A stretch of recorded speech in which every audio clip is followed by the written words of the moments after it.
Bismillahirrahmanirrahim. Assalamualaikum warahmatullahi wabarakatuh. Innal hamdalillah nahmaduhu wa nasta'inuhu wa nastaghfiruh wa na'udzubillahi min syururi anfusina wa sayyiati a'malina. Man yahdihillahu fala mudhillalah wa may yudlil fala hadiyalah. Asyhadu an la ilaha illallah wahdahu la syarikalah wa asyhadu anna Muhammadan abduhu wa rasuluhu la nabiyya ba'da wa la haula wa la quwata illa billahi wa ba'd. Ikhwatal iman a'azakumullah jami'an, bapak-bapak dan juga ibu-ibu, calon bapak dan calon ibu, saudara-saudariku semua yang insyaallah senantiasa dimuliakan Allah Subhanahu wa taala. Dan tak lupa, tak pernah bosan, selalu saya ingin kita menyapa anak-anak kita sebagai tamu istimewa di dalam masjid ini, sebagaimana Rasulullah mencontohkan menyambut anak-anak yang saat masuk ke masjid dengan sambutan marhaban ya thalabal ilmi, selamat datang wahai penuntut ilmu. Rasulullah menyambut seorang sahabat cilik bernama Safwan yang saat itu hadir di depan pintu masjid dengan sambutan marhaban. Dan marhaban adalah sambutan yang istimewa, lebih tinggi nilainya daripada ahlan wa sahlan. Karena itu mari kita meniru Rasulullah, dan saya juga ingin menyapa selamat datang khusus buat anak-anak kita, teman-teman cilik, adik-adik kecil yang hadir tak pernah bosan mendampingi orang tuanya meskipun belum sarapan, ya bubur ayamnya belum habis mungkin. Karena itu ya kita tak pernah juga bosan untuk mendoakan mereka semoga menjadi anak yang soleh dan solehah, menjadi pemimpin bagi orang-orang yang bertakwa. Rabbana hablana min azwajina wa dzurriyyatina qurrata a'yun waj'alna lil muttaqina imama.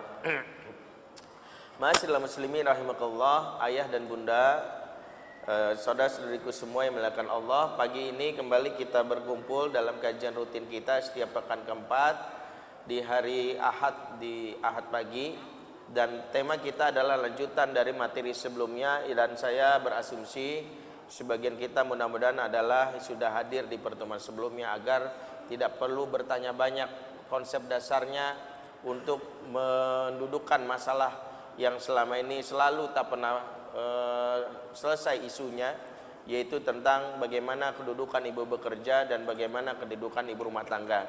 Kajian kita sejatinya adalah untuk memberi solusi agar jangan sampai justru kebiasaan kita adalah bersikap kasar kepada muslim, justru berlemah lembut kepada orang kafir. Justru ini sikap yang salah, ya. Dan Rasulullah sudah menegaskan justru orang beriman asyiddau 'alal kuffar rahama'u bainahum, tegas dan keras sama orang kafir, justru berlemah lembut sama orang mukmin, orang beriman. Dan kalau saudara kita orang beriman memiliki pendapat yang berbeda, bahkan memiliki sikap yang berbeda, prinsip yang berbeda, maka kalaupun ingin mengingatkannya untuk memberitahu keutamaan-keutamaannya, jangan sampai membuat kita justru memusuhinya. Laksana kita menganggap dia lebih kejam dari Fir'aun. Bahkan kalau kita lihat bagaimana kalimatnya ketika Allah memerintahkan ya Nabi Musa dan Harun mendakwai Fir'aun, disuruh dengan kalimat yang berlembut, qaulan layyinan.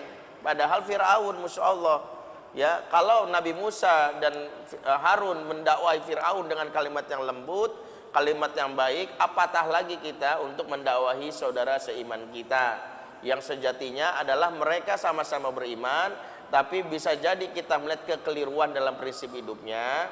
Mungkin dia tidak mengutamakan anak-anaknya. Bagi wanita yang lebih fokus pada karirnya, maka jangan musuhi, jangan buka aibnya, bahkan kita sebar sebagai pelaku orang-orang yang hina, di seolah-olah tidak ada lagi kemuliaan bagi diri dia. Justru itu adalah mencoreng diri sendiri. Ini saya ingatkan di awal, karena seringkali membahas ini yang main adalah perasaan, ya, baperan. Ya, ibu-ibu kalau membahas sesuatu, kalau udah baperan repot, syariat udah lupa. Ya, kalau ketika bahas poligami, kalau bahas dari sisi baperan selalu emosional. Ujung-ujungnya kalau ustadz ngomong sesuatu bilang pasti nih, habis ini jamaahnya bubar, pengajiannya selesai, ya udahlah ustadznya nggak sesuai dengan perasaan saya, bukan begitu, ya. Makanya tiba-tiba ada yang japri saya, ustadz kan pernah bahas tema di Al Azhar tuh ustadz tentang satu atap dua cinta, gitu ya. Ustadz boleh bahas di UI nggak? Wah nih bilang modus nih. Padahal saya sendiri tidak mau lakukan praktek poligami. Saya hanya membahas waktu itu bagaimana sejatinya hak anak di dalam rumah tangga yang poligami. Lebih kepada bagaimana mensiasati, bagaimana ketika pernikahan tersebut terjadi ada pernikahan yang poligami. Nah hari ini kita membahas tema ibu bekerja versus ibu rumah tangga. Dan saya alhamdulillah hari ini Ahad ini saya lebih lapang, lebih luang, jadi sesi tanya jawab bisa lebih panjang nanti kalau ada yang bertanya. Dan tapi untuk yang konsultasi sudah ada yang janji sama saya, jadi sepertinya kalau konsultasi yang mengambil waktu lebih panjang yaitu mungkin tidak hari ini. Tapi karena saya sudah ada keburu yang minta, Ustadz abis ini boleh nggak setelah kajian bikin konsultasi? Boleh ya, karena dia sudah lebih dulu saya buat janji. Jadi paling buat jamaah silakan nanti kita mungkin sesi tanya jawab aja dimanfaatkan. Pembahasan kita ibu bekerja versus ibu rumah tangga ada pembahasan bagaimana memberikan solusi. Sekali lagi kata kunci memberi solusi buat para ibu kembali kepada fitrah keibuannya. Fitrah keibuan menunjukkan bahwa kalaupun kita berada dalam situasi harus bekerja, asah sifat al-wadud itu. Dan fitrah keibuan inilah yang tidak boleh hilang. Dan itu adalah solusi atas generasi sekarang yang bisa jadi lebih banyak betah di luar, lebih betah keluyuran di luar rumah karena sosok ibu yang hilang. Sebab ada sosok ibu yang merasa sudah jadi ibu bermodalkan nasihat. Maaf, ada beberapa ibu yang WA saya misalnya, Ustadz saya bingung anak saya udah SMP begini, bandel banget, sholatnya susah dan sering keluar malam. Saya udah nasihatin berkali-kali Ustadz sampai capek. Saya bilang disitulah mungkin kesalahannya. Maksud saya gini, saya harus vulgar menyampaikan ini. Selama ini ibu merasa sudah jadi ibu kalau berdakwah ke anak dengan modal nasihat. Padahal bisa jadi anak saat itu tidak butuh figur ustazah. Anak saat itu butuh jasmami, hanya mama, hanya ibu. Dimana kadang-kadang anak baru pulang langsung kita tahu dia pulang malam mungkin keluyuran, baru nyampe rumah, dari mana kamu? Masya Allah, Allah berfirman dalam Al-Quran, Auzubillahi minasyaitonirrajim, Bismillahirrahmanirrahim. Langsung anak, gua diruqyah nih, panas, yang ngebul. Bukan. Ayat Quran bukan berarti kita selewengkan di sini, karena kata Abdullah bin Mubarak, jangan membuat orang lain menolak Al-Quran karena kalian menyampaikan saat yang tidak tepat. Ya, karena kalian menyampaikan saat tepat, justru mungkin figur yang dibutuhkan hanya seorang ibu yang bertanya, dari mana sih nak? Kangen banget mama. Ya, udah 2 malam kamu nggak pulang. Kadang mama nangis, kapan bisa meluk kamu lagi? Kamu udah makan belum? Mau mama bikinin nggak makanan kesukaan kamu? Mungkin dia nolak, enggak, apaan sih? Hari itu dia nolak, tapi ketahuilah, ibu yang tulus itu ujiannya lewat cinta yang tulus. Dan anak sedang menguji apakah ibu mencintai apa adanya atau mencintai ada apanya. Sehingga apa yang terjadi? Mungkin hari ini dia menolak, tapi ketahuilah rumus cinta tak pernah berubah dari zaman dulu sampai sekarang. Cinta kelak akan membawamu kembali di sini. Ya, mungkin tidak hari ini tapi nanti. Tidak hari ini tapi nanti. Betapa banyak ibu yang memodalkan nasihat-nasihat padahal bisa jadi bukan itu yang dibutuhkan oleh anak kita. Hanya seorang ibu yang perhatian, yang peduli, bertanya, sudah makan belum? Kamu kok kayaknya masuk angin. Sini mama kerokin. Sini mama peluk. Hal ini mungkin dibutuhkan oleh anak-anak zaman sekarang. Anak-anak yang ternyata dia akan kembali. Saya ingat kisah dari Umi Tatum, Ibu Hajah Tatum Mulyana, ibunda dari almarhum Ustadz Jeffrey. Ya, dia bilang waktu Jeffrey hidupnya disco dan itu, ini bukan aib, yang bukan aib, tapi ini pelajaran yang ini sudah banyak kita baca di beberapa literatur bahkan di web. Saya punya 2 pilihan kata dia. Waktu Jeffrey kabur dari pesantrennya, dia bandel banget dan dia hanya selesai berapa ini, dan saya punya 2 pilihan sama dia. Kalau dia pulang malam saya akan bilang gini, kamu tuh di mana aja bikin malu, pesantren nggak ada manfaatnya buat kamu. Masya Allah, kamu ini anak umi yang paling bandel, mungkin gitu. Atau saya punya 2 pilihan yang kedua, dari mana nak? Ya Allah, umi tuh kangen banget sama kamu. 2 malam nggak ketemu kamu sedih umi kan.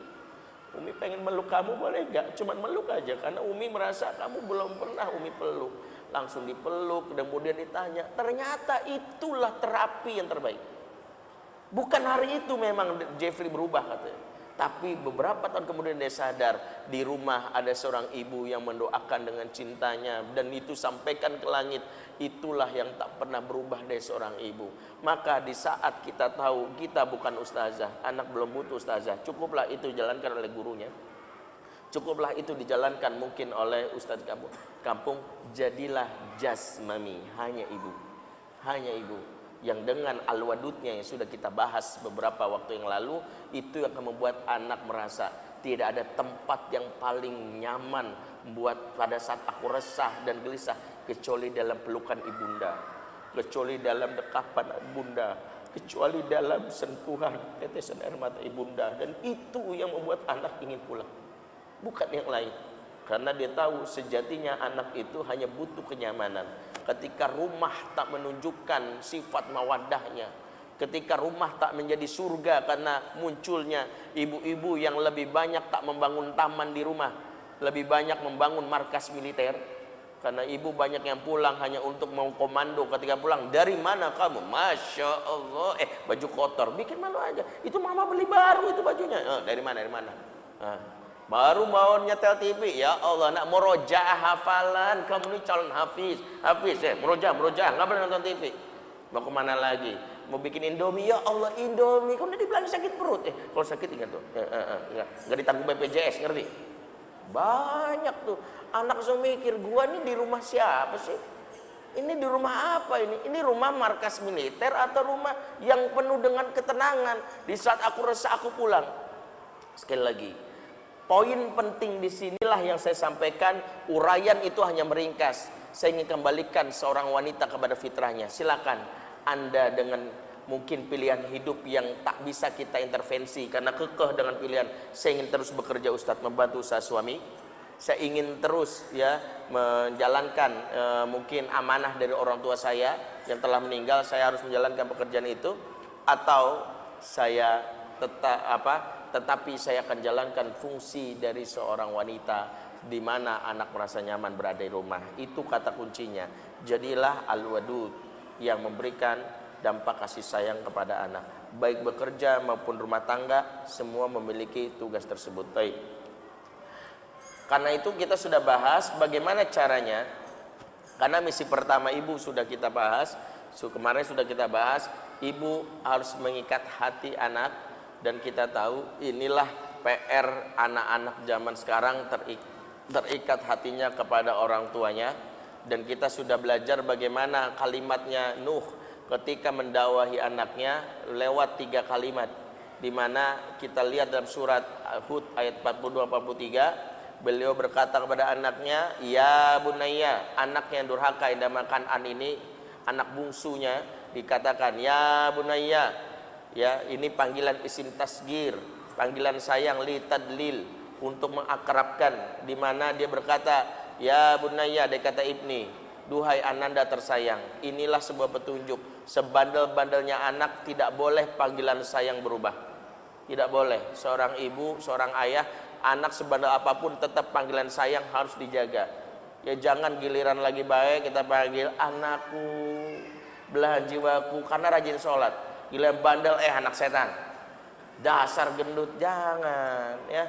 Tetap ya bunaya, anakku, belahan jiwaku. Yang kedua, irkam ma'ana, naiklah perahu. Naiklah perahu, perhatikan, naiklah perahu kami, bersama kami. Naiklah perahu bersama kami. Nuh tak berkata ikuti ajaran ayahmu, ayahmu seorang nabi. Karena Nuh tahu cara pertama untuk membuat anaknya mau dinasihati, cukuplah naik kendaraan bersama dengan dia. Jika seseorang sudah menolak naik kendaraan bersama dengan kita, tanda hatinya belum terikat, dia belum nyaman dengan kita. Sebab indikator kenyamanan mau berlama-lama satu kendaraan bersama kita. Perhatikan, akhwat di sini atau ikhwan di sini saya tantang, berdua bersama orang yang nyebelin, ya satu kendaraan itu bikin kita itu nggak nikmat perjalanan, bawaannya pengen turun. Apalagi kalau berdua saja. Begitulah yang dialami oleh kita. Kalau sudah nyaman, maka caranya menaik kendaraan bersama. Indikatornya sederhana. Bunda mau ke Bandung, mau nggak nemenin bunda naik kereta? Kalau dia mau, itu mudah untuk dinasihati. Kalau dia bilang ogah, males, nah, paling nanti dinasihatin lagi. Itu indikator yang harus kita antisipasi. Bunda mau keliling, mau shopping, pakai motor, ya keliling komplek, nanti belanja belum, nggak mau. Itu indikator yang harus kita lihat. Maka kalau anak mau diajak majelis taklim sama bundanya, itu masih peluang dia mau bersama dan ingin bisa dinasehati. Yang ketiga, wala taqumal kafirin, jangan kamu bersama orang-orang kafir. Nuh tidak berkata wala takum minal kafirin, sebab beda. Wala takum minal kafirin melabel anak bagian dari orang kafir, bagian orang rusak. Kamu tuh kayak dia, itu labeling yang tak boleh. Sebagaimana Nuh tidak berkata wala takum minal kafirin, kamu tuh jadi bagian mereka, tidak. Ma'al kafirin, bersama, artinya kamu tuh baik, cuma temenmu itu. Jadi kau bersama-sama kecipratan. Masih positive thinking, anak kita adalah orang yang baik. Itulah pelajaran dari surat Nuh surat Hud ayat 42. Nah, ikhwatal iman, ini yang harus dijalani ibu. Agar ibu mampu mengikat hati anak, maka ada step-step yang harus dilalui, khususnya baik ibu bekerja maupun ibu rumah tangga yang punya problematika masing-masing. Problematika ibu bekerja, mungkin ada beban tugas kantor yang kadang-kadang itu tanpa sadar tertumpahkan kepada anak. Itu biasanya problematika ibu bekerja. Sementara problematika ibu rumah tangga, kehidupan yang jumut, lelah yang tak berkesudahan, 24 jam full mengawasi anak, dan itu kadang-kadang membuat ya hari-harinya menjadi beban, dan kadang muncul emosi negatif yang tanpa sadar dibuang ke anak. Disinilah kenapa problematika itulah yang bisa jadi dialami baik ibu bekerja maupun ibu rumah tangga.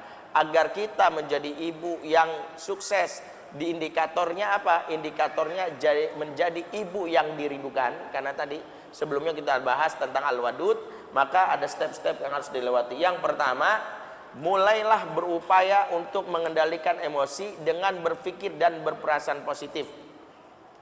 Khusus buat ibu, perhatikan emosi ibu mempengaruhi kedekatan dengan anak. Ibu jika memiliki emosi negatif, maka seperti tempat pembuangan sampah yang akan dihindari oleh anak. Anak cenderung menghindari karena dari kelihatan bahasa tubuh, ekspresi wajah menunjukkan bahwa dia sedang bermasalah dengan dirinya. Karena itu anak secara naluriah akan menghindar. Ya, makanya ibu-ibu yang kalau anak digendong itu bawaannya tidak nyaman, bahkan dia tidak betah, bahkan memilih untuk sama yang lain, ketahuilah karena emosi anak adalah pendeteksi emosi yang sangat jujur, sangat natural.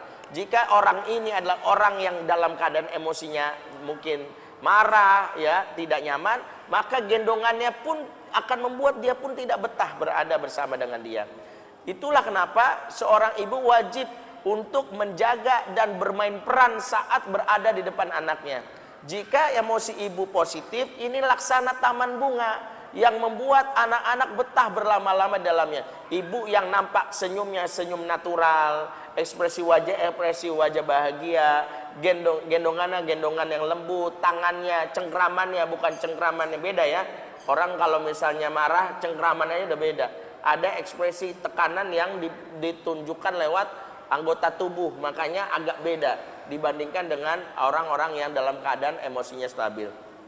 Karena itulah seorang ibu harus mulai mengenali pertama apa sumber masalah dia, apa yang harus dilakukan. Itu harus ketahui. Contoh, jika dia adalah ibu bekerja, maka dia harus punya namanya transition time pada saat berada di rumah. Apa yang dilakukan transition time? Dia butuh relaksasi. Waktu dia sampai di rumah, maka dia bekerja sama dengan pengasuhnya, yaitu tidak langsung memeluk anak, menggendong anak. Mungkin menyapa silakan, tapi dia butuh misalnya untuk mandi dulu, untuk misalnya melakukan namanya relax sebentar, mungkin membaca ayat Quran sebentar. Saya selalu ingatkan, jika kita sudah lama tidak bertemu dengan anak dan kondisi emosi negatif, dua saran saya: pertama, segera berwudu. Ya, ibu-ibu kalau ingin menyapa anak pertama kali berwudu, karena berwudu itu termasuk yang memberikan kenyamanan bagi seorang wanita, ya. Sebab kadang-kadang emosi ini ditunggangi oleh setan. Dan setan kalau kita lihat itu akan menimbulkan amarah, dan itu hanya dihapus dengan air wudu. Dan wudu yang baik itu ternyata berdasarkan penelitian dokter itu duduk di kursi, dan itu ternyata menyentuh 28 titik yang memperbaiki saraf-saraf emosi seorang wanita. Jadi yang benar tuh duduk kasih kursi di air pancuran, itu semua titik itu dibasahi, ternyata nanti menyambung ke otak yang memperbaiki sistem limbik, sistem emosi. Ya, waktu itu saya dapat penjelasan ini waktu hadir dalam sebuah seminar berkaitan dampak dari wudu terhadap bagaimana emosi seseorang. Emosi itu salah satu dengan wudu.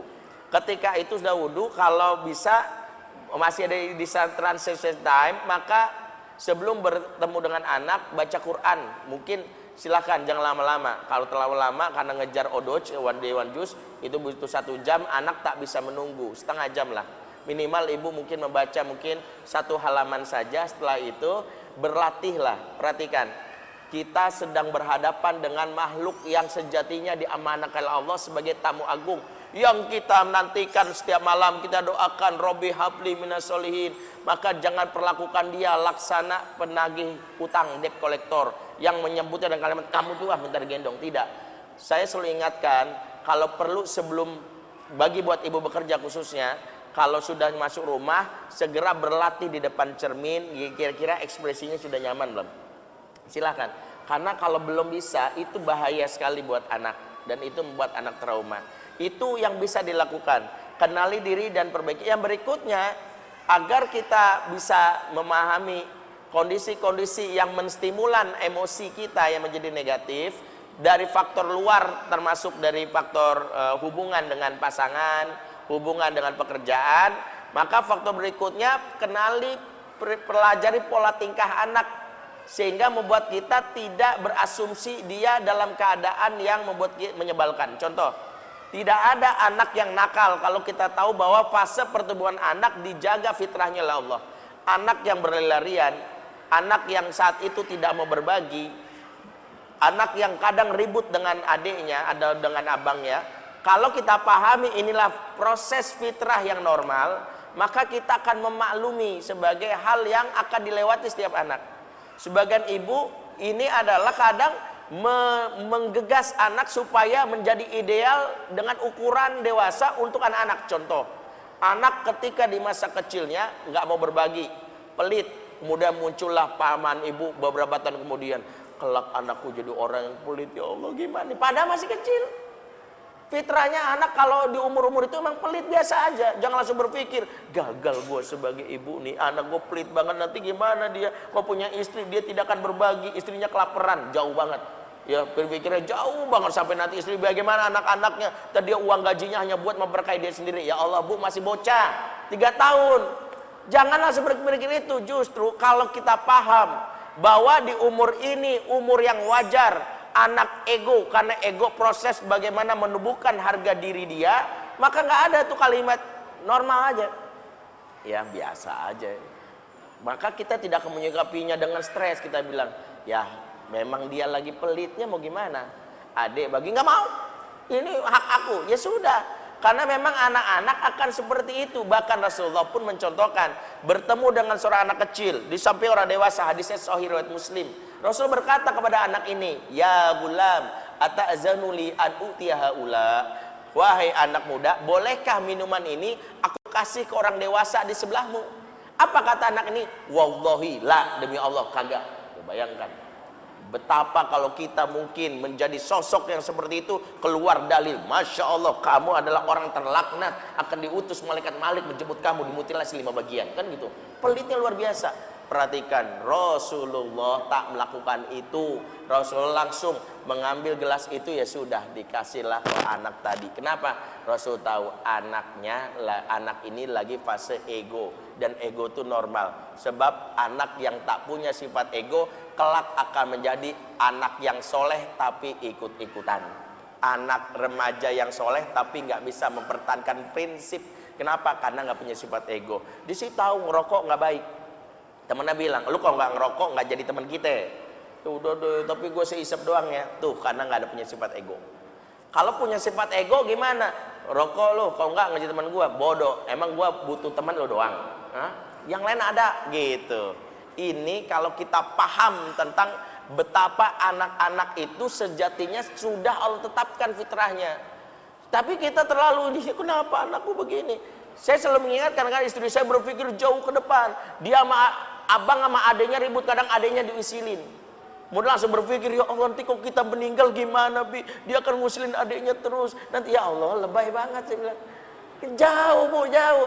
Anak laki-laki memang sistem mengakrabkan diri dengan cara usil. Perhatikan riwayat ketika misalnya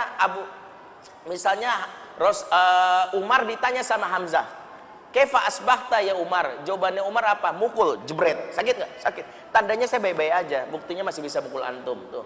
Khas laki-laki itu.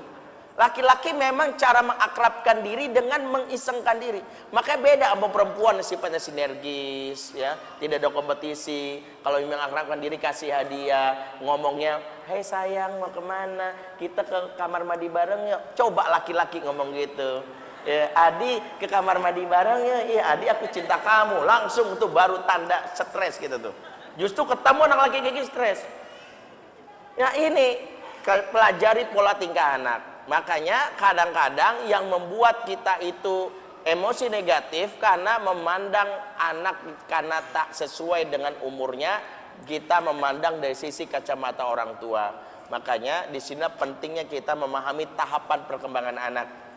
Mudah-mudahan ya kajian ini karena berseri masih panjang, kita akan bahas bagaimana tahapan perkembangan anak dalam Islam, mulai dari awal kehamilan, masa mumayyiz, fasa donah, fasa mumayyiz, fasa balik, dan itu nanti ada pembahasannya di dalam Islam. Ini yang pertama.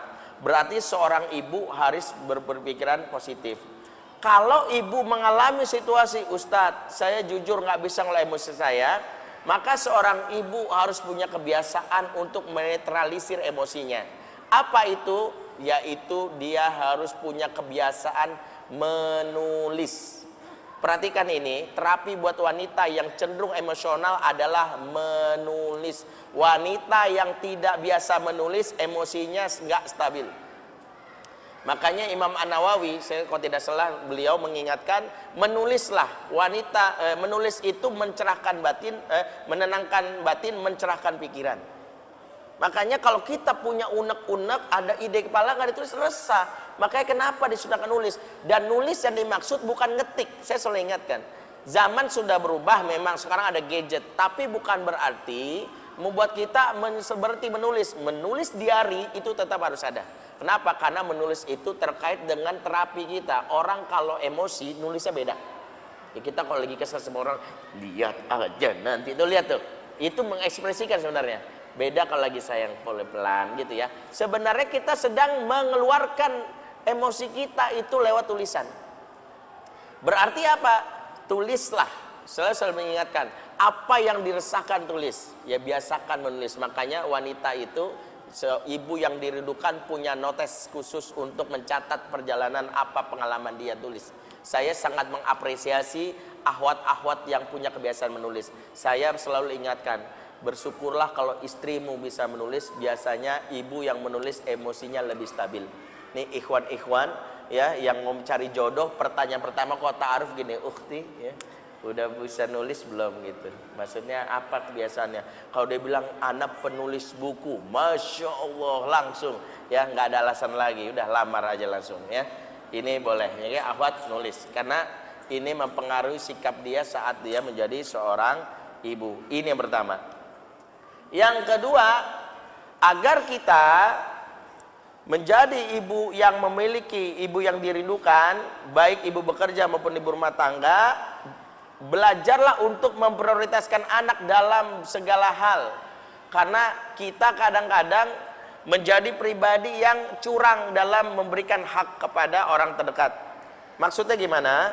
Karena betapa banyak kita, saya selalu ingatkan, kalau kita jadi customer service, kadang kita mampu menahan diri kita di depan klien yang kadang-kadang nyebelin. Pelanggan kita komplain, kadang ngotot, kita masih berkata, iya maaf kami Pak, kami sudah berusaha sesuai dengan prosedur dan kami akan sampaikan keluhan Bapak. Iya maaf, terima kasih. Masih senyum kan? Itu orang lain. Saya ingin katakan, apa kebutuhan Anda sama dia? Nggak ada.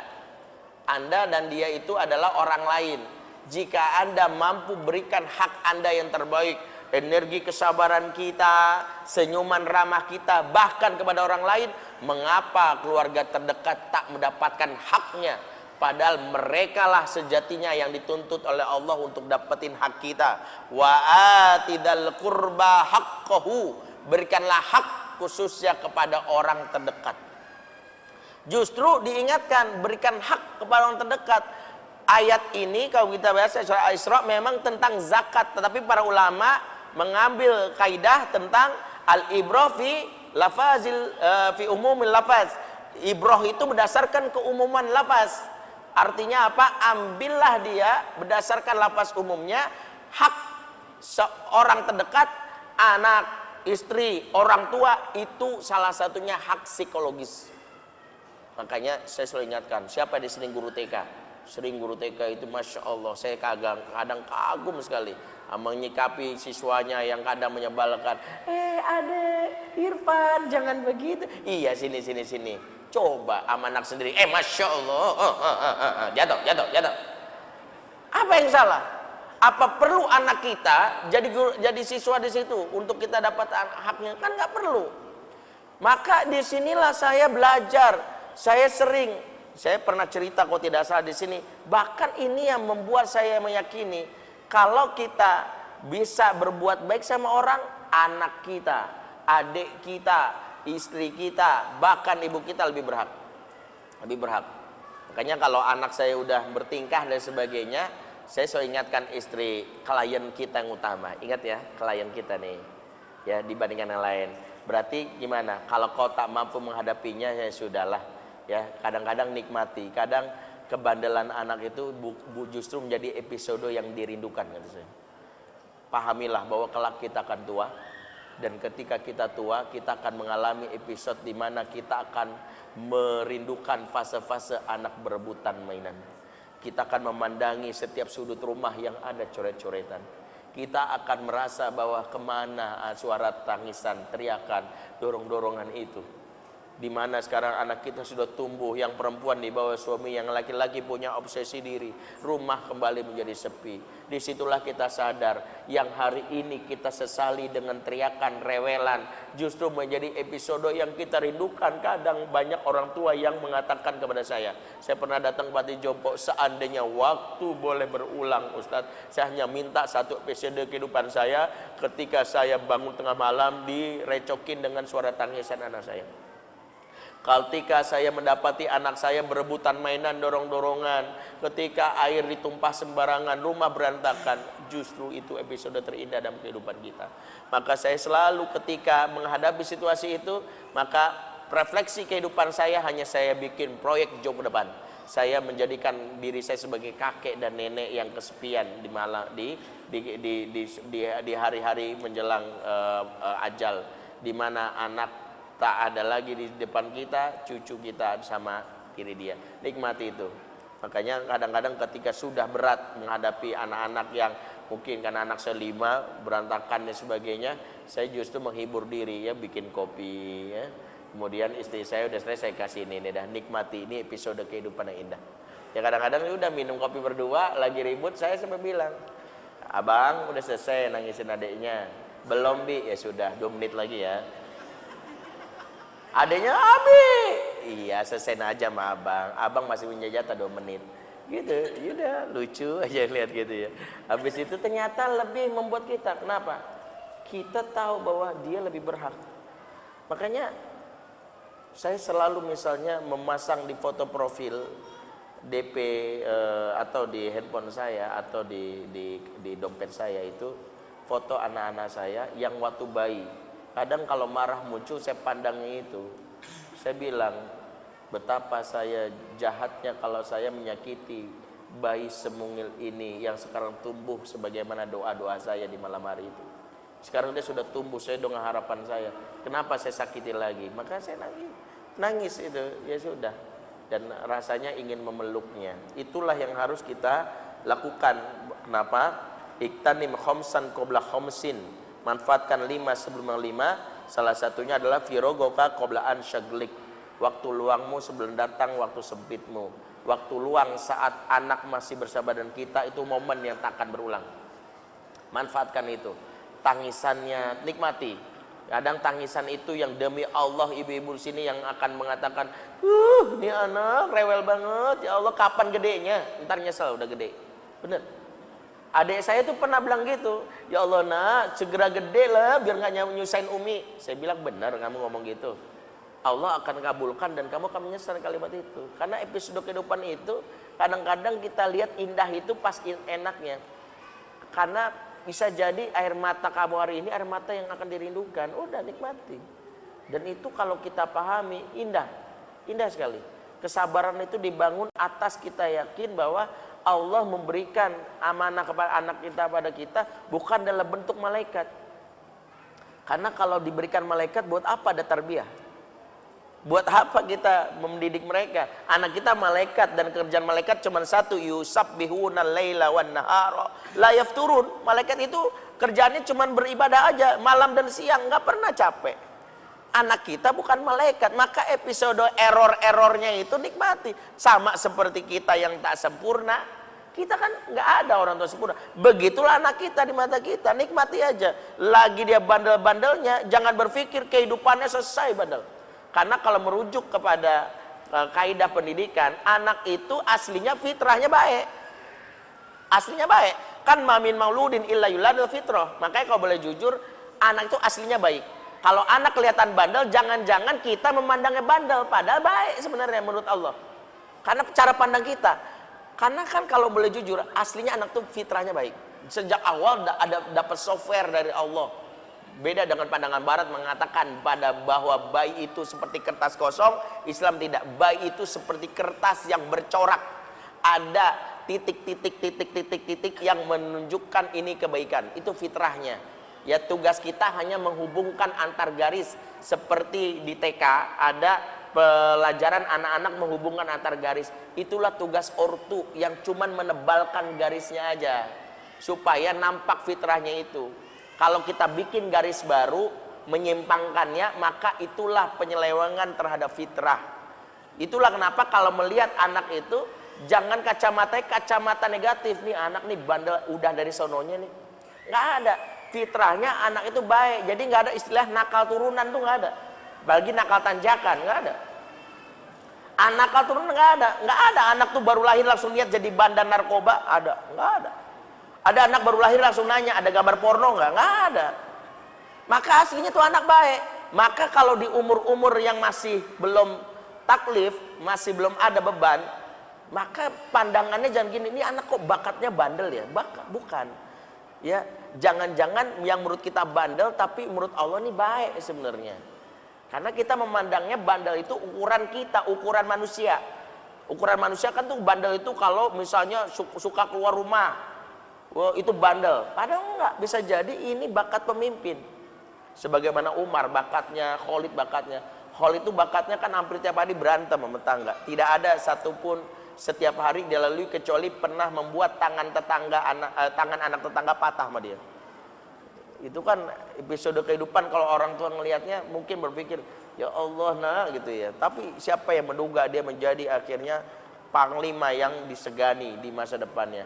Jangan-jangan anak yang sekarang selama ini suka mecahin handphone kita, perang dibongkar-bongkar, yang kita bilang bandar mungkin lama-lama jadi pemilik Glodok dan Roxy. Ya, kita nggak tahu.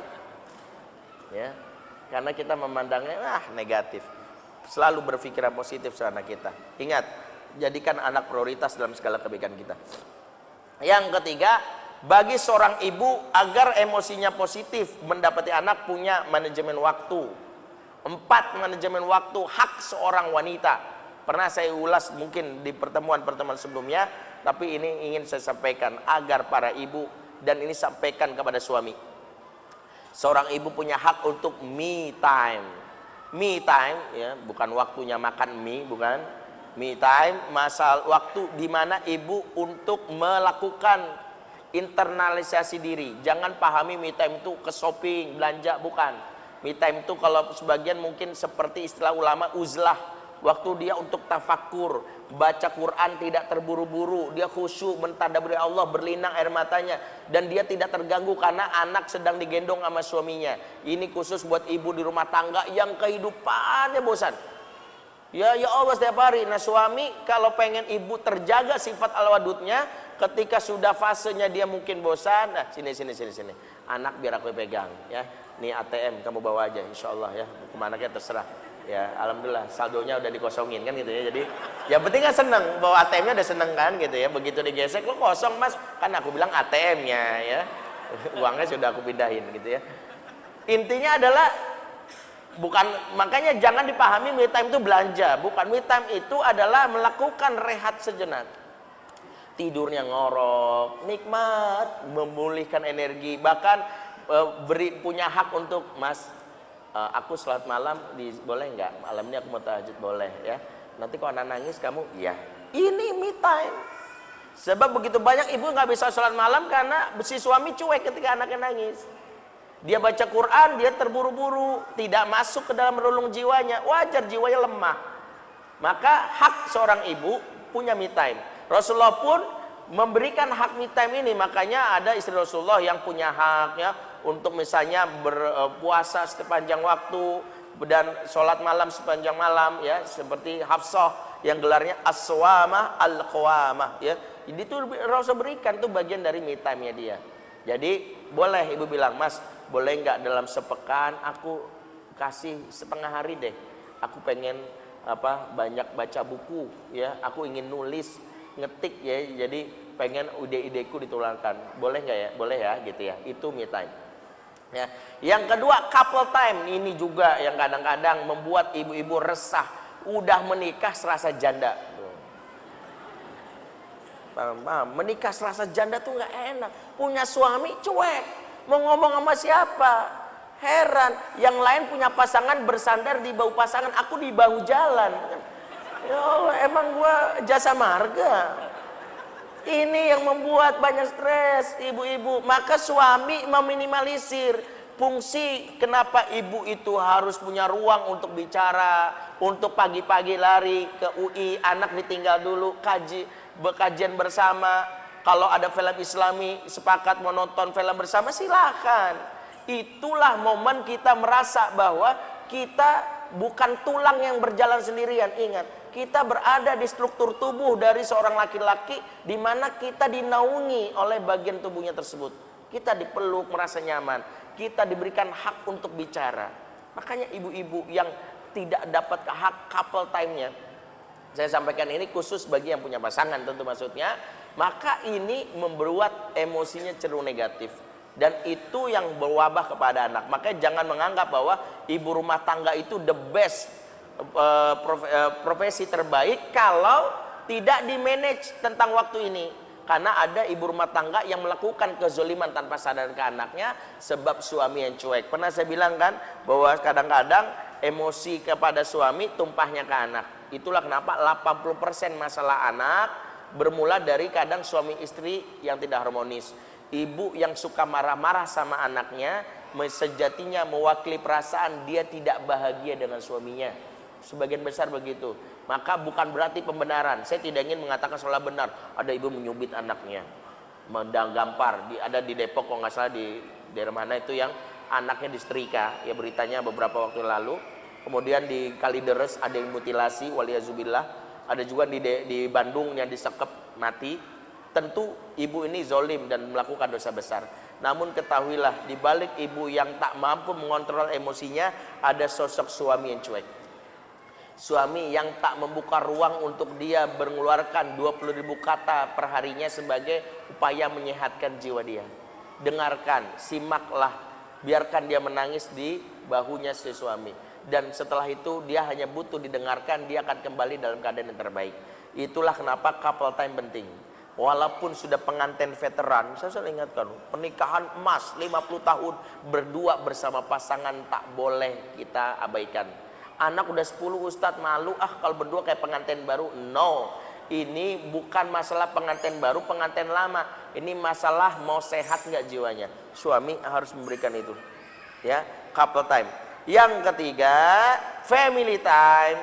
Ibu merasa menjadi ibu yang utuh kalau dia merasa ada waktu di mana orang lain tidak terlibat dalam aktivitas itu. Ada suami, ada anak, ada dirinya. yuk kita makan bersama, yuk kita jalan bersama. Family time itu juga bentuk penghargaan kepada dia, mengokohkan tali-tali yang rusak di keluarga, mengakrabkan, bikin family meeting, rapat keluarga, menentukan ke depannya mau gimana ya nak, kita nanti mau liburan gimana. Secara serius ayah membuka, itu indah sekali. Bisa bikin aturan di rumah, duduk bersama, kemudian jelaskan niat bapak pengen supaya rumah kita begini begini begini.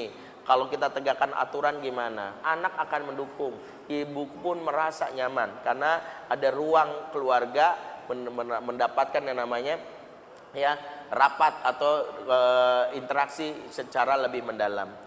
Yang keempat, ibu-ibu harus punya social time. Ya, beda dengan ibu bekerja yang sudah punya social time. Ibu bekerja itu tentu ada. Ibu rumah tangga yang kadang-kadang ini tak terjatahkan oleh suaminya. Ya, social time itu penting untuk membuat dia keluar dari tempurungnya yang membuat dia merasa seolah-olah dirinya yang paling sengsara di dunia ini. Social time membuat dia berpikir bahwa ada orang lain, dia berbagi. Maka ibu-ibu social time ini penting. Ya, ibu-ibu boleh bertemu dengan teman lama, misalnya ikut pengajian majelis taklim, ikut reunian, tapi pastikan nggak ada mantan ya. Ya kalau ada mantan malah balikan gitu, ini bahaya. Ya, jadi ibu-ibu boleh dan suami mengizinkan selama niatnya baik. Tapi kalau misalnya social time dengan ibu-ibu sosialita ya itu dilarang. Ya, ibu-ibu tanya dulu mau kemana, mau ini. Oh ya udah, kalau sekedar ngobrol ya itu boleh. Dan itu bukan sekedar boleh, itu hak yang harus dipenuhi. Maka ibu-ibu yang punya 4 ini, selain tadi dia punya keinginan menulis, itu lebih stabil emosinya. Ini yang ketiga, ya itu poin yang pertama. 1-3 itu adalah terapi untuk menjadikan kita beres secara personal.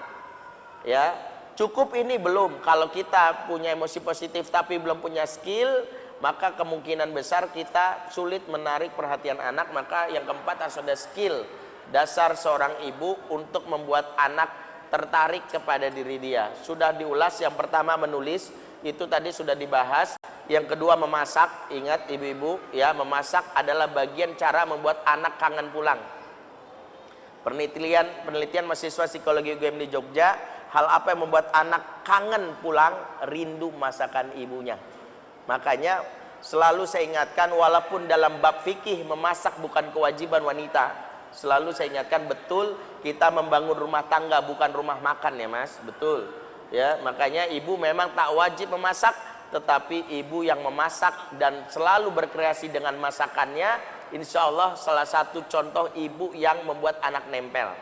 Itu selalu saya ingatkan itu ya. Ibu bekerja, luangkan Sabtu Ahad untuk berkreasi masakan, menghidangkan masakan pada anak. Please ibu-ibu jangan ngandelin ya 14045 ya 14022 GoFood itu ya, aplikasi tersebut kalau mepet aja ya. Kalau di rumah kalau bisa seperti Aisyah yang cemburuan. Aisyah itu bahkan ketika Zainab mengirimkan makanan untuk kepada suaminya, dia cemburu, tersinggung, dilempar di depan Rasulullah. Tahu kenapa? Karena Aisyah sebagai wanita tercoreng harga dirinya. Di rumah saya setiap anggota keluarga hanya makan masakan saya. Please jangan ada delivery order dari luar, tersinggung saya. Begitu harusnya seorang ibu. Kalau di rumah no, nggak ada delivery order ya. Ya kecuali kalau ibu cuma bisa masak Indomie doang, nah itu boleh ya. Ya. Yang ketiga, memijat. Sekali lagi, memijat adalah teknik untuk membuat anak merasa nyaman disentuh. Indikator anak itu mau disentuh kalau dia nyaman saat dipijat. Makanya memijat itu hal yang harus membuat anak nyaman ya. Dan harus benar-benar belajar, jangan hanya berdasarkan pengetahuan buta. Yang memijat mencet-mencet, akhirnya main mencet bola mata anak, ya pingsan. Kan mencet Ustadz, yang dipencet bagian apa? Berarti ibu harus belajar titik-titik yang mana nih. Apa titik yang membuat orang nyaman? Ini di kaki ini. Itu perlu ibu belajar. Kalau anak sudah nyaman dan terapi itu enak, ketahuilah itu yang membuat anak ingat pelukan adalah cinta yang cinta yang berbekas di dalam jiwa anak, yang ketika dewasa justru momen itu yang akan selalu diingat. ketika dipeluk, ketika dipijit. Makanya Usama bin Zaid, pernah saya sampaikan hadisnya, ketika dia dimarahi Rasulullah gara-gara salah ijtihad, yang diingat itu justru hadis waktu dipeluk oleh Rasulullah. Waktu aku berumur 5 tahun, Rasulullah memangkuku di paha kanan, Hasan bin Ali di paha kiri, kemudian kami dipeluk. Dan itu diingat sama dia. Kemudian kami diayun-ayun sambil berucap, Allahumma arhamhuma fa inni arhamuhuma. Ya Allah, sayangilah mereka berdua, sesungguhnya aku sangat sayang dengan mereka berdua. Momen waktu umur 5 tahun ini terkenang-kenang saat dia dewasa. Maka pijitan ibu kepada anak itu membuat anak nanti akan menagihnya. Bun, pijit lagi dong itu. Makanya siap-siap habis ini ibu buka panti pijat keluarga di rumah, ya. Ya, khusus hanya anggota keluarga, free, dan bayarannya adalah Masya Allah, bayarannya adalah ibu akan mendapatkan cerita-cerita meluncur dari lisan anak. Ingat, teknik membongkar privasi anak dengan memijit. Dengan memijit kita menyentuh area pribadinya, perutnya, punggungnya, dan telapak tangannya. Ingat, setiap orang disentuh di 3 areanya, yaitu telapak tangan, punggung, dan di bagian perut, dia cenderung lancar untuk membuka rahasianya. Makanya saya ingatkan, jangan sepelekan profesi tukang pijit. Sejatinya tukang pijit itu konselor, ya. Itulah kenapa ya saya selalu ingatkan, di kampung saya tukang pijit itu tahu aib semua tetangga. Bener, dari mijit, ya, itu dari situ dia tahu. Kenapa kalau istri saya mijit wajib saya temenin? Kenapa? Kalau nggak ceritain kemana-mana. Saya bener, saya kalau istrinya berpijit, iya, Abi ikut gitu. Kenapa? Karena kadang-kadang aku pijit cuman mancing sebentar doang, Abi dipijit, ngobrol. Saya mah Bu, umur 17 tahun udah dipaksa nikah. Tahu tuh bapak saya pengen banget saya cepat nikah. Istri saya kepancing, kok saya sih enggak, suami saya nih ngejar-ngejar saya. Umi, iya gitu. Abi dengar, saya bilang. Pokoknya kalau kamu dipijit wajib ada saya gitu ya. Karena bener loh, tanpa sadar. Pengen anak kita cerita meluncur dari kejadian hariannya. Bun, tadi kan sebenarnya aku tadi dipalak, Bun. Yang bener kamu, ya Allah, lagi dipijit. Ya. Berarti ibu bekerja maupun ibu rumah tangga kuasai 2 skill ini. Ibu rumah tangga yang tak menguasai skill ini akan kalah dengan ibu bekerja punya skill ini. Justru itu yang membuat anak kangen. Yang keempat, mendengar. Teknik mendengar adalah merespon setiap pembicaraan anak bukan dengan kalimat nasihat, tapi menjadi cermin. Makanya mendengar aktif. Jadi selalu kita rumusnya kalau anak bercerita, respon mata, ngangguk-ngangguk, bahkan pakai teknik cicak. Tahu teknik cicak? Ya Allah, gitu. Jadi tahan lisan untuk berbicara di saat anak sedang berbicara. Anak kalau sedang mengeluarkan unek-uneknya cukup didengarkan. Dia akan siap dinasehati. Cirinya 3. Ciri anak siap dinasehati. Yang pertama, nafasnya sudah teratur. Ini khusus kalau dia lagi ada masalah pelik. Kalau dia lagi nangis, maka nasihat itu akan mental, karena dia sedang mengelola emosinya, sibuk sama emosinya sendiri. Berarti pastikan nafasnya sudah teratur. Dalam teknik konseling ada yang terus dengan mengambil nafas. Kalau dia masih belum siap dia, berarti jangan menasehati, berarti cukup dipeluk saja. Itu ciri anak siap dinasehati, nafas sudah teratur. Yang kedua, telapak tangannya nyaman dipegang. Maka ambil telapak tangannya, sentuh ke pipi atau diusap-usap. Kalau dia menolak, nggak mau, jangan langsung nasehati, karena dia sedang membuat grendel, barrier, pembatas. You and me, nothing. Kamu dan aku gak ada apa-apanya. Itu yang harus kita waspadai, karena cara untuk membuat orang tersentuh itu mau dinasihati di bagian telapak tangannya dinyaman. Ya, kalau dia nggak mau disentuh bagian telapak tangannya, jangan langsung nasihati, langsung mental. Yang ketiga, punggungnya nyaman diusap. Perhatikan apa aja, Bu? Yang pertama, nafas. Ya, ini saya langsung kasih tips. Yang kedua, telapak tangan. Nih, buat guru TK, perhatikan, nih rumusnya. Makanya kalau siswa sedang dalam keadaan emosi nangis, ambil telapak tangannya. Ya, bagian jempol itu diusap karena ini menghubung ke bagian emosi. Ya, itu salah satu pelajaran saya dapat waktu saya di Australia. Di Singapura dapat workshop dari Profesor Ali tentang terapi emosi buat anak. Nah, berikutnya yang ketiga itu adalah punggung, bagian yang nyaman.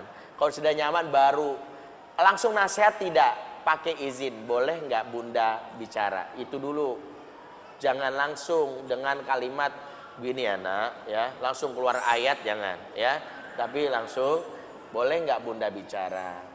Kalau dia diam, itu silakan. Diam itu anggaplah persetujuan, karena dia untuk mengatakan iya itu berat, kecuali dia dengan respon cepat, ya udah diam saja.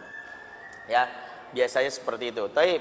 Ini yang keempat. Yang kelima, seorang ibu baik bekerja maupun berumah tangga harus pandai merebut golden moment. Di mana golden moment itu adalah cara kita untuk nempel di hati anak meski bertahun-tahun dia jauh dari kita. Ada 3 waktu yang ibu wajib hadir. Kalau nggak hadir, ibu akan jadi pihak yang dijauhkan oleh anak. Yang pertama, hadirlah saat anak lagi sedih. Anak lagi sedih, butuh sandaran jiwa. Yang hadir saat itu superhero-nya.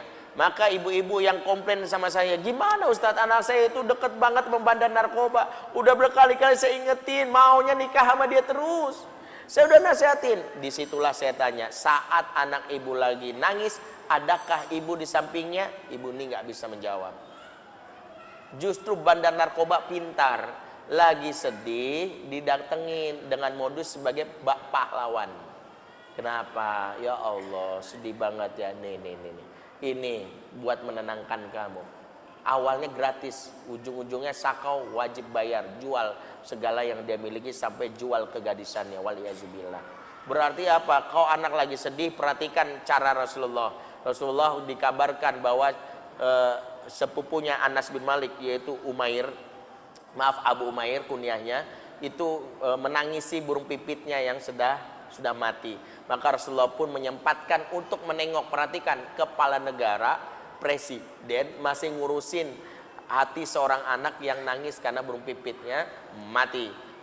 Maka Rasulullah pun mengunjunginya sambil berkata, ya Abu Umair, ma fa'alan nughair. Wahai Abu Umair, gimana kabar burung pipitmu? Masya Allah ya.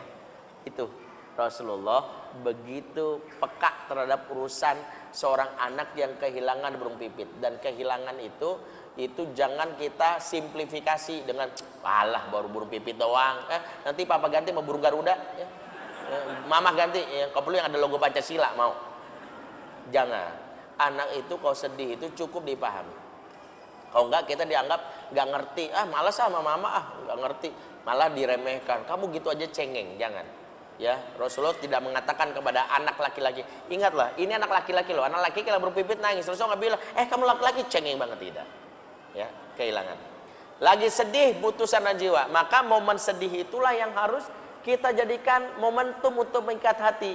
Maka kalau anak lagi sedih, dapat kabar dari pembantunya yang di rumah buat ibu bekerja nih ya, maka segera telepon. Kapro bilang, dengerin, keluar dari ruangan kerja kita agar kita tidak disibukkan dengan banyak sekali yang orang yang mondar mandir.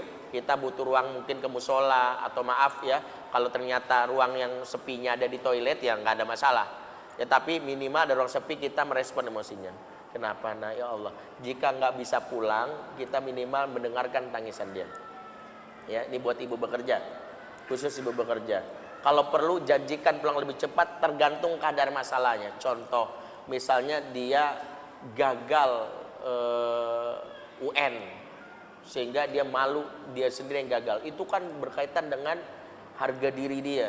Kalau perlu ibu segera bilang, bunda akan pulang, segera pulang, segera izin, karena momen itulah momen anak merasakan inilah ya Wonder Woman ya, inilah superhero idaman seorang ibu yang hadir di saat lagi sedih. Jangan sampai orang lain, dan jangan melibatkan media. Selalu saya ingatkan, kalau anak lagi sedih jangan sekali-sekali mengandalkan menghiburnya dengan media. Selalu kelemahan orang tua zaman sekarang gitu, mentang-mentang ada gadget, anak nangis, nih upin ipin, bukan. Jangan anak dibiasakan kalau nangis dicarikan orang lain. Kalau nangis kitalah yang akan menyeka air matanya. Kenapa nih Allah peluk biarin repotnya kita biarkan. Kita sedang memberi message kepada dia, kelak jika engkau menangis di saat tumbuh menjadi ABG, ada bunda yang menyeka air matamu. Ya, itu. Yang kedua, rebutlah goda momen lagi sakit. Sakit sama.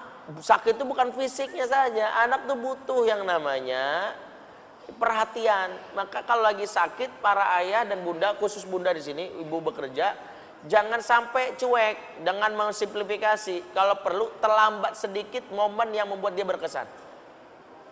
Bunda bukannya harusnya jalan bekerja, Bun. Ya, iya tapi demam kamu tinggi banget nih, Bunda telat nggak apa-apa deh. Padahal bundanya shift siang kan gitu ya. Ya itu ngakal-ngakalinnya dia. Tapi intinya dia ingin bilang bahwa mama, bunda ingin selalu berada di samping kamu. Dan jangan sungkan untuk rewel terhadap perkembangan kesehatan anak, karena anak itu senang diperhatikan dengan rewelnya kita. Demamnya udah naik belum? Udah turun belum? Terus gimana gitu ya, tanya sama ini, itu penting. Rasulullah makanya memanfaatkan kalau lagi sakit itu dikunjungi. Yang ketiga, hadirlah saat anak unjuk prestasi. Bunda, sesibuk-sibuknya kalau anak mentas jangan sampai absen. Ingat, nggak boleh absen lagi anak mentas. Anak kalau lagi mentas kitanya absen, dia terluka jiwanya. Ya, dia lagi mau misalnya baca puisi, murojaah hafalan, dan dia sudah latihan 2 bulan, bahkan mungkin ada TK yang nari, makanya guru TK harus mengingatkan ini, karena harga diri anak itu di momen itu. Jika ayah bundanya nggak ada, ayahnya nggak ada, bundanya nggak ada, jiwanya hancur. Dan saya berapa kali nangani anak-anak yang nggak mau lagi tampil untuk berprestasi karena tidak dapat apresiasi dari orang terdekat. Rasulullah mencontohkan bahkan untuk urusan yang namanya memanah, pernah melewati sebuah kaum yaitu Bani Aslam. Saya lupa hadis riwayat Ahmad kalau tidak salah. Rasulullah melewati Bani Aslam yang saat itu lomba memanah. Rasulullah melewati awalnya, namun merasa ini momen yang membuat mereka bisa dapat motivasi, maka Rasulullah pun duduk dan memberi motivasi dengan kalimat irmu ya Bani Ismail fa inna abakum kana romiyan. Terus memanah keturunan Ismail, ayo bapak moyangmu, kakek moyangmu seorang pemanah. Maka naiklah motivasi Bani Aslam. Begitulah yang diharapkan anak. Waktu dia mentas bukan tepuk tangan gurunya yang sampai standing applause, bukan teman-temannya bilang misalnya namanya Nina, bukan, ibunya saja, bapaknya saja cukup ya. Jadi kalau hadir Masya Allah apresiasi, maka cukuplah kita 3 waktu ini jangan sampai absen, khusus bagi ibu bekerja. Karena ibu bekerja harus manage ini, lagi sedih, lagi sakit, lagi ujuk prestasi. Kalau kita bisa konsisten di sini, maka ketidaksempurnaan kita dengan bekerja, karena kita inginnya di rumah sebagai seorang wanita, dilengkapi dengan kemampuan kita untuk bisa membuat anak dekat dengan kita. Itu saja penutup kajian kita khusus kajian ibu bekerja dan ibu rumah tangga. Dan saya mempersilakan usulan tema yang bisa mungkin saya bahas. Jika memang dibutuhkan oleh para jamaah, silakan Facebook saya ngasih input lewat inbox atau apapun untuk bisa kita bahas. Kalau berdasarkan modulnya saya sudah ada sampai 40 pertemuan ke depan. Ya, sudah ada materi-materinya, tapi kalau mau dari usulan mau dibahas silakan. Kalau memang belum pernah dibahas, kita akan bahas itu di pertemuan setiap pekan keempat hari Ahad. Mudah-mudahan bermanfaat. Aqulu qouli hadza fastaghfirullah li wa lakum. Wassalamualaikum warahmatullahi wabarakatuh. Assalamualaikum. Bersama saling sapa TV.